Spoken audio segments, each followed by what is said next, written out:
You ask Tiger to solve. This deals with linear equations with one unknown. The final result is x equals 25. Let's solve it step by step.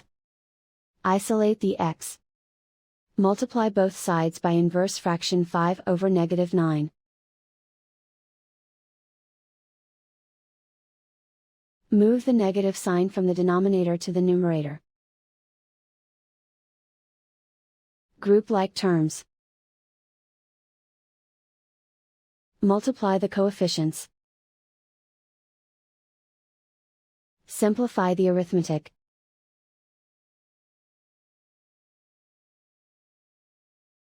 Move the negative sign from the denominator to the numerator. Multiply the fractions. Simplify the arithmetic. And so the final result is x equals 25.